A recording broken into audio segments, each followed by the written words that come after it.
நாம் தமிழர் கட்சியில் இருக்கக்கூடிய செய்திகளை, உண்மை விமர்சனங்களை நேர்மாறாக எதிர்மறையாக எப்படியானும், அதாவது மக்களுடைய கருத்துக்களையும் சமூகத்தில் வரக்கூடிய கருத்துக்களையும் வச்சு நம்ம ஒரு பத்திரிகையாளருங்கிற முறையில், நான் ஒரு பத்திரிகை ஆசிரியர் என்கிற முறையிலையும் ஒரு சேனல் வச்சுருக்கிற அடிப்படையில் நம்ம செய்தி வெளியிடுறோம்.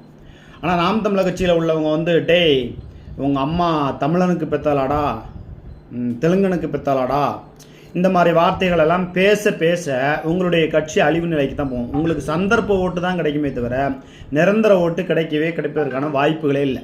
உங்கள் அம்மா, உங்கள் அம்மா யாரா, உங்கள் அப்பா யாரா, இதெல்லாம் தவறான வார்த்தைகள் எல்லாம் சீமான் மேடையில் பேசுகிறதுனால அதை பார்த்து எல்லாருமே பேசுகிறாங்க. அது அந்த கட்சிக்கு அழிவைத்தான் தரும். இன்னொரு சில பேர் என்கிட்ட ஃபோன் பண்ணி, ஏய் நீ என்ன முக்குளத்தூர் தானடா, முக்குளத்தூர் ஓட்டெல்லாம் எங்களுக்கு தேவையில்லடா நாயே அப்படிங்கிறான்.